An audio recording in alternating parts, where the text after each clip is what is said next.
Hey, everybody. Welcome to Dave Wagner's podcast. I really got to come up with a name for this thing, but I'm just kicking it off with some interviews of my friends and my network from LinkedIn. So just like a friend of mine just said to me yesterday, humans are very interesting creatures. And hopefully in the interviews I have, you'll find some interesting facts and things from this podcast. So welcome. Thanks for joining me. And today I have with me Chris Mascelli, who has a project management background and a lot of experience in that. We're going to get into that and talk to him a little bit about it. So welcome, Chris. Thanks for joining me. Thanks for having me, Dave. Yeah. I'm glad to be here. It's exciting. Yeah. So Chris and I go way back. I kind of estimated that we met somewhere around 2009 and 10, just based on a couple of things I was trying to piece together here in the history. And we've known each other for a while. We've met because of our common faith, and was over at Chris's house. His wife did some, if I remember right, your wife did some baking of bread. Does that sound right? Did. Your wife did. She made some homemade bread with that meal that we had. Yes. Yeah.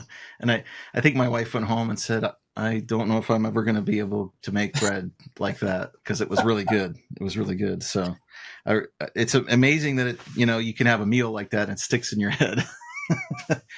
But what awesome. I remember most was, some of the fun conversation we had, the business conversation. And I know that we talked about LinkedIn. Of course, our kids were little back then and running around, and we were trying to have some conversation. But yeah, the LinkedIn thing. I credit you with helping me get started on LinkedIn and really coaching me along on my profile and trying to make that as outstanding as possible. I do think that helped me stand out in some of the job offers that I got over the years. So it's been super helpful, and thank you. Appreciate it. That's awesome. So you're welcome. Where are you at with your LinkedIn journey? I mean, what are you finding? It's funny that you asked that, because a lot of times when you're working as an employee for a company, you start to wane on LinkedIn, right? You're not using it as much. When you're self-employed, when you're a freelance consultant, when you're trying to get clients, you're using it heavy. Or in your case, if you're in sales, you're building those relationships. So for like the longest time, I've been off of it. But in spite of that, I'm still over 12,000 connections. Wow. So it's definitely a tool that I've used very successfully in the past. And a matter of fact, the first time I started my business, when I started CJM Construction Consulting, my little sole proprietorship that then transformed into what it is now, I started using it, and I literally got all of my work in about a 7-year period from LinkedIn. I didn't get work from any other source. That it all came from LinkedIn. Wow. And that was literally just starting to throw stuff out there. Like, I had no idea how to use LinkedIn, and I probably still don't, because I probably still don't use it correctly, like the real pros would use it. But it was just it was like an awesome tool. And as an extrovert, I was like, oh, this is great. Now I can be extroverted in the cyber world, right? And I can tell people all about what I do and what I can do for them. So yeah, it definitely. Did you get, do you remember, I remember early on when I was trying to grow my network, there was a point where LinkedIn kind of froze my account, and I had to do something. I can't remember, to get them to kind of open it up, because I had just kept reaching out to a lot of people that didn't know me. And unfortunately, that was a short bump in the road with LinkedIn. I don't know if that ever happened to you early on. Yes, many times. But 12,000. Yeah, if you reach out to people that you don't really know, or they're a third or fourth level connection, they're 3 or 4 levels out, they're not a direct connection, then they shut you down for a little bit. Yeah. Yep. So tell me about how you grew it to 12. So I think I put a decent amount of effort into my network, and some of the books I've read about LinkedIn talk about the fact that most of us, our networks are comprised highly of the people we work with. So, I worked at Rockwell Automation, I worked with ABB, and, now Schneider. So if I look at a post I can see the analytics and see which companies look at the posts, and always, those companies are the big ones, right? They're the ones where my network is the strongest. So, right. I'm kind of curious, and over the years, I've purposely worked at growing my network on LinkedIn in different ways. But what did you do? I mean, what did you do to build the network to that size? How did you, was it just regular content that you were putting out there and people reached out to you, or did you actively pursue a lot of people that were not in your current network? Yeah, it was kind of all of the above. So I would reach out to people that were not in my network. I would reach out to people that were in a similar industry or in the same industry, or what my target industry was. So if I was trying to, so for instance, when I first started my consulting business, I wanted to do mostly construction estimating. And I really wasn't into the construction management or project management world yet as a consultant. That hadn't really occurred yet to me that could be viable. And that became very viable and very profitable later on. So yeah, reaching out to those that I hoped would be a customer, a potential customer. And what I would do is of course, I would send connection requests to everybody. I mean, I would do it every night religiously for an hour or two, get on and just boom, boom, boom, And then I also, if they had contact information, I would call them during the day, during business hours and say, hey, I noticed you on LinkedIn and, I was wondering if I could just send you a quick email that just real brief. It'll take you 2 seconds to read it. It outlines what services I offer. And you wouldn't believe how many conversations I got into just doing that. And at that time, the cyber world was becoming very powerful. There was these powerful marketing tools. And here I am using that and old school, just, hey, picking up the phone. And it worked. And it worked. Yeah. I did in my notes here, I made a comment here. I went back to when LinkedIn sent me the first email when I joined, and it said in that email that there were 25 million users. And I think that was in 2008 when I first joined LinkedIn. Mm-hmm. And I just looked this week and it said they're at 903 million users. Wow. And so, I mean, back then there were a lot of people like that I worked with at companies that weren't on LinkedIn, people I knew that just weren't there. And now, like, it's the rare occasion where someone's not on LinkedIn, so it's changed quite a bit. But yeah, I think in some of the information I've read, and I did a video on that book, that Collaboration is the New Competition by Priscilla McKinney, and she has some interesting stuff in there too. But she talks a lot about how using the social with the actual conferences, and you really have to work the two together. So for me personally, like, usually when I meet people in person, if I knew the meeting was coming up but we were strangers, I usually would try to reach out on LinkedIn prior to the meeting so that when I got there, they were not surprised by what I look like or didn't know what I look like. Sometimes you're meeting somebody at the door for the first time, and it's nice that they get that chance to see who you are, even if it's just your profile photo. And so, yeah, I think that's really important. It's not just the social piece. It's using that as a tool. It's a contact management tool.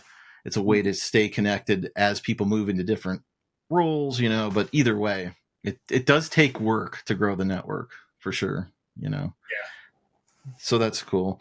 So have you done any like formal coaching with anyone? Have you like I have made not. it? No. Okay. As a matter So of I was fact, just a little experiment.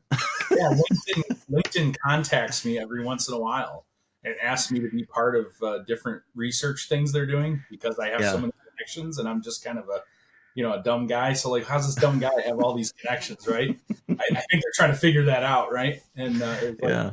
I don't know, it's just through hard work and just tenacity, right? Just keeping after it. So You started early. It's I like did. growing anything. If you start early enough, it's a lot easier to magnify your efforts over time. So, well, that's cool. Well, hey, let's talk a little bit about your work experience. I went down through your profile. I saw that you had a number of different places where you've worked, and you were out west for a while. Tell us a little bit about your journey in this project management and the other piece that you were talking about you did there. Yeah. So it's interesting because basically my first exposures to the work world as an adult when I moved to Colorado were in the utility industry. So I first went to work as a meter reader at an electric co-op. And then shortly after that, I went to work for a company, a pipeline company that did gas pipeline, and I worked as a laborer, literally digging ditches and stuff. And that really taught me a lot. And I can't even begin. We could have a whole podcast on what that taught me, but it was neat because I I love to work with my hands. I knew college and wasn't for me at all, and I wanted to go into the trades. And so becoming a gas fitter at first was a perfect option for me. I got to work with my hands. I got to be outside in beautiful sunny Colorado, sometimes freezing cold Colorado, and it was just a good fit for me. So then what I did though is I very quickly ascertained that it is good to know all of the physical skill sets of the trade, but the better money and the ability to support my family was better as a project manager and as a manager of the work instead of a doer of the work. And of course now we're kind of seeing some reverse trends of that where being a doer of the work actually pays more or is more stable. But either way, the trades are excellent, and that's really what people should be looking at, especially young people. So then I kind of just worked my way through those different levels. So you start out as you get a crew, you get to be a crew foreman. Then you supervise multiple crews. At one point, I supervised multiple gas service crews, putting gas services into homes. And then you kind of, in my line, it went from gas to electric, and then to a contractor where we did both gas and electric, and then back to electric, and then back to gas. And so I kind of went between both worlds quite a bit. And it's interesting because later on in life, here in Rochester, New York, where I live now, that really benefited me having that full understanding of both utilities. And I was able to have clients that needed both skills, both knowledge of both skills and how that works executed and things like that. So it's been Yeah, interesting. I definitely in my work I've seen just a tremendous push in both of those arenas, right? I mean, natural gas in the last 10 years has been huge in the Marcellus and the whole Ohio, PA, and New York regions where we in between you and I, and the now of course with solar and the sustainability push, there's just huge build outs and all sorts of electrical projects, right? So I mean, there's no shortage of a need here from what I'm seeing. So we just have to keep trying to, and what I'm seeing also too is a labor shortage. I don't know. It seems like there's just a real difficult time for companies to find people that can do a lot of different work, like you said, especially the trades, but just about everything. It seems like people are struggling to find people that will to fill seats. So, but yeah. So I mean, when it comes to project management, I mean, what do you think is good makes a good project manager? I mean, what do you think the real skill is there for project management? Well, I think a lot of times the disconnect is with a project manager who has really never done the work. I can't emphasize how important that is to really understand how the work is actually physically executed. And so what I notice in the utility industry is you have, and I'll give you an example. So I had this client in Albany, New York that sold big transformers and equipment and things. And what I was doing was a lot of cost estimating for them at the time. And it was mostly projects. They were substations that connected to renewables. So big solar, utility scale solar fields, things like that. And it was all in South and Central America. So I would get these prints that were completely in Spanish, which for me is not a problem. I very quickly can interpret and translate and figure it out. And a lot of it too in metric, which is fine too. I'm adjustable that way. But we would provide a lot of their budget estimates, and then even hard estimates of exact value of what it would take. And what we what we noticed was, because my brother was working with me a little bit on that, and then another electrical engineer that was a guy from Buffalo that was helping me from time to time at that time. But we get this one situation where they have two circuits, and they have some real estate in the center, but it's surrounded by equipment, right? And so we put an outage into the estimate to have an outage taken so that they can get the new equipment into that real estate in the center of the substation. And they all were like, and some of these guys have dual and 3 college degrees, right? But they're all like, well, Chris, why do you keep putting this outage in here? The value of this outage and the estimate. And I'm like, well, how are you going to get the equipment in the center of the field there? There's no way. You just gonna crane it over while it's live? High voltage. I'm like, you can't do that. And they're like, oh, and then it was like, that light bulb moment. And so those are the kind of advantages I think you bring to the table when you have experience out in the field, having actually performed the work, actually installed equipment, actually installed duct bank and wire and things like that. So you get to Yeah. capitalize on that experience. Yeah, especially if it's field work for sure. Yeah, I could definitely see that. That makes a huge difference. In my work, I've worked with project managers mostly around engineered to order equipment, and so they would manage, from the time the order was placed, the drawing approvals, and and the scheduling of manufacturing and so forth. But you know, from what I've seen, a lot of it is good communication, right, between the project manager and the field, whether that's the customer or the team, the sales team that's engaged with the customer, so that everybody's up to speed on things that are holding the project up. Because a lot of times what I would find is that there's a snag, and for whatever reason it doesn't get communicated from the engineering team either to the project manager, or the project manager isn't staying up on what's going on, and then all of a sudden you have a fire drill trying to get something done in a hurry because we didn't realize the dates were sliding, right? So dates and scheduling always to me seem like, and communication seem like super important things too with project management, so. Yeah. Well, and what you said about communication is totally where it's at, because I've had really smart young kids come out of like RIT, Clarkson, big time engineering schools. And if they're willing to be good communicators, their lack of experience can be made up for almost entirely with good communication and not being afraid to ask questions when they don't understand something. And I had the privilege of working at Avangrid, which owns Rochester Gas and Electric and New York State Electric and Gas. It owns those companies, and I had the privilege of working with 3 or 4 young ones like that. And I was able to kind of mentor them a little bit and mold them a little bit and give them the construction guy side of things. And they did that. They were just ravenous questioning of everything. And because of that, all 4 of them did an excellent job, even though they were brand new to the field. So that's Yeah, every time I've gotten into a situation with interns, because at Rockwell we had interns every summer, and I had an opportunity to manage some interns, and I would always, even if they weren't managed by me, I would always, that was my speech, right?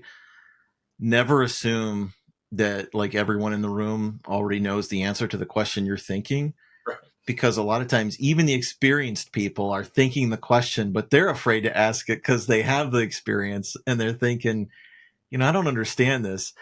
But there's, I mean, we say it, it's so cliche. We say it all the time. There's no dumb question, right? But everyone feels embarrassed when they have to ask something. Like they should know it.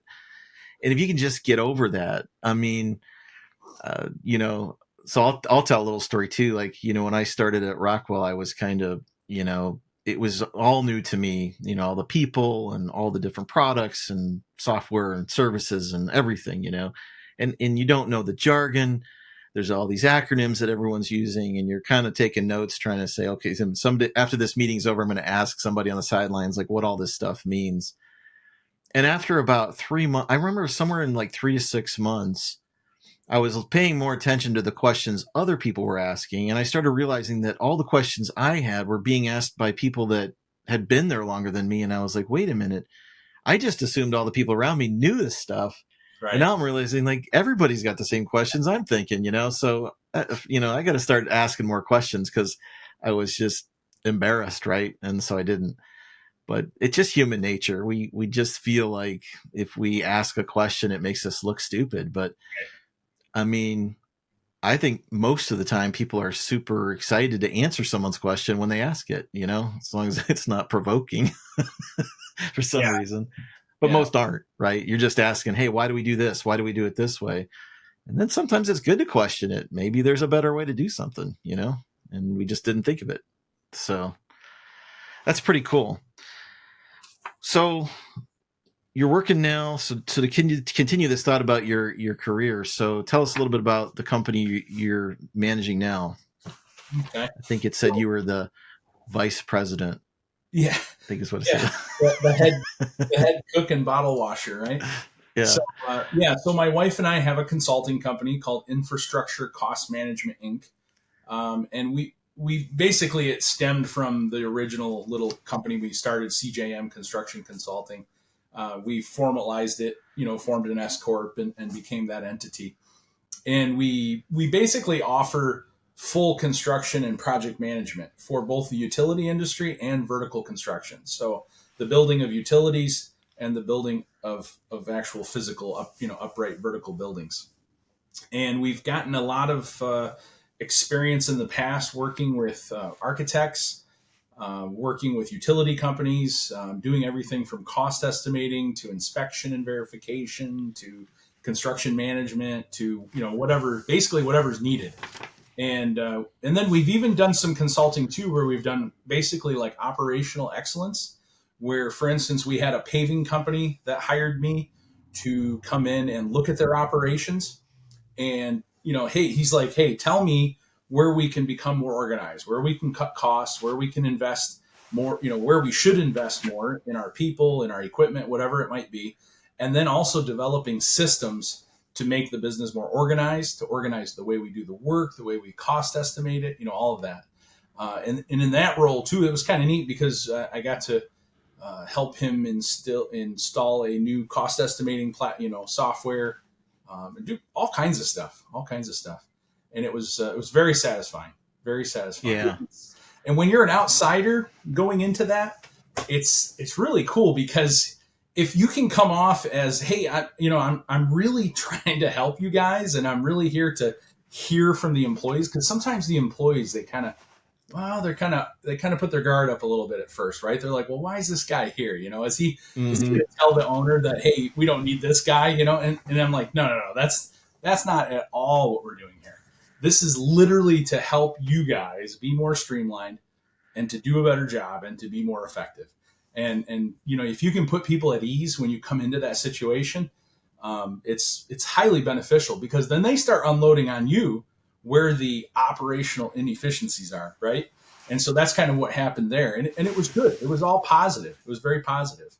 And owners who identify that as a need in their company, boy, it's just hugely beneficial. Yeah. I know. So, I spent the first good chunk of my career working for my dad in a small distributorship.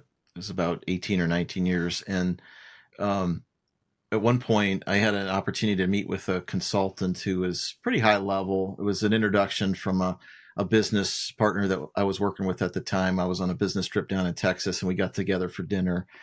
And I remember he made a comment about, he's like, even in a small company like you work, and he said, you will find, if you start looking closely, you will find like where the big inefficiencies are. He says they exist everywhere, but it's not too hard to start looking. And if you start hunting for him, he says you're going to see things that you can start to clean up and maybe make things more efficient. And I remember too, like that flight home, I was like just thinking about things and started making all these notes, about like where the inefficiencies are. Cause I mean, I was involved in every piece of the operation, and we did so much by paper. I mean, we were still writing some POs on paper, and we had some computer systems, but we weren't really leveraging the power of that. We started looking into, a better system. We upgraded our whole uh, inventory and accounting system that we use. We completely moved platforms, which was a huge change. But in the end, I mean, we ended up with like a paperless system. So many more things worked better. And we started really just looking at stuff. And it is amazing. Like when you get so caught up in the day to day, you're just trying to put out the fires, get through the work. A lot of times you just don't have the energy to step back and say, what can we do better? And that's the killer because you don't want to burn out, right? You need somebody like you to step in and, consult and say, hey, here's a few things you can do to just buy out some more time. And then once you get that little bit of extra time, then you can start using that time to do the things that really need done that you've kind of put off, right? So, Right. Well, and so much of it is low hanging fruit. Like you can very quickly execute certain things that help you immediately, right? And sometimes that low hanging fruit, for some reason, is the stuff that people don't quickly identify. And I think it's just because you get in your environment and you build your environment and you just get used to it, and you're just not seeing anything different. There's no other possibilities, right? Because you're just, and sometimes too, you're just trying to keep up with everything, right? So then this fresh set of eyeballs comes in and they're like, oh, hey, what about this? What about that? What about this? And then you're like, oh yeah, that's a great idea. And it's not that that person maybe is a genius or anything, although, the better they are, the more experienced they are with business, the better. But it's just that they see it because you don't, you're too entrenched, right? yeah, So yeah, yeah, pretty neat. so much there. It can be very eye opening for business owners when we do that. Yeah. Sure. Well, we've got probably plenty of time here as far as what we were going to cover, but I did want to ask you about one other thing that I saw on your LinkedIn profile that was quite intriguing to me. I think it said um, you were a voice actor, a tenor, and it's something about dabbling in opera. Was it? I can't Yeah. remember what I read now. It's been a few days, but yeah. So tell Yeah. us about your this incredible voice, and you don't have to sing right now. I'm not asking for that. Okay. Yeah, I actually was involved in voice instruction and choir in all through school, middle school, high school, and then even as an adult, I on my own I took lessons and I was trained as an opera singer. I'm a tenor actually, and I've had the opportunity a couple times, nothing big, nothing nationwide or anything like that, but to record some commercials for a local radio station, and it's something that I love. I would love to do more of it. Obviously, I would love to do that full time.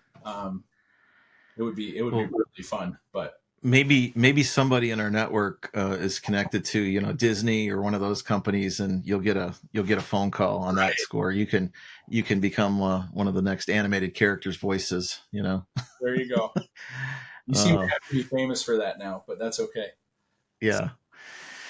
Yeah. Well, awesome. Hey, well, thanks, for spending the time today. I think this has been really cool. And I know that we said off recording earlier that we need to do this again and maybe in another format where we you and I get together and interview a third person. So I'm hoping we can do another one of these and get together. I think that'd be a lot of fun.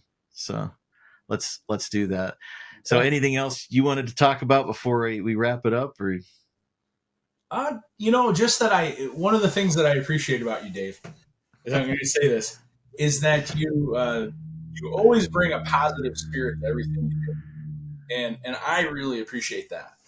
We see so much negativity, even on LinkedIn sometimes, and you just, for the most part, you refuse to engage in that. You're always positive, always trying to build people up, help people, and I think that's what makes you probably very special as a person, and in the roles that you fill for your companies that you've worked for. So just wanted to compliment awesome. that. Hey, I appreciate that. Yeah, I mean, I do. And I was really excited. I'm going to put another plug in for Priscilla McKinney's book, that collaboration is the new competition. And she has in the second half of the book are these anchors for good collaboration. She's got some really good points that I completely just, when I read it, I was like, oh my goodness, somebody actually put in a book what I've always kind of felt about how to run your your business life. And one of the things she talks about in the beginning of the book is um, not having this mindset that there's like only so much for everybody, but more of an abundance mindset. So there's like plenty. If you think about there being plenty for everybody, and you're not so centered in on just what you want. But her first anchor is this always be helping anchor. And Yep. literally when I read that section of the book is when I decided I'm going to start this podcast again. And when I was doing it before, I had the same kind of idea that it was going to be, I want to help people that I work with to get sort of their personality exposed to the LinkedIn network. And that was kind of the goal. But when I read it, I thought, well, I want to make sure that whatever I do, it follows right in line with that thought, like always be helping, right? So the idea of this is that helping you to get some visibility, as well as helping others because they're going to learn about what you do, and maybe you're exactly what they need right now. So you can imagine that somebody watches this video and says, oh my word, man, where's this guy been all my life? I need Chris, right? So you're helping both people, and that's the way it works. And it may seem like that's not self-serving enough to me, but I love it. I mean, I love the stories people have. I love learning about people. And this journey is just so cool because when you get to interviewing people, you find out all the stuff you didn't know. And then, at some point I may run into somebody and say, hey, you know who you need to talk to? I got just the guy for you because I know all about Chris. He can voice act for you. So, but no, thanks for the compliment. And thanks for joining me. So we'll wrap it up there and look forward to whatever comes next in this podcast. So sounds good. Thanks. Thank you, Dave.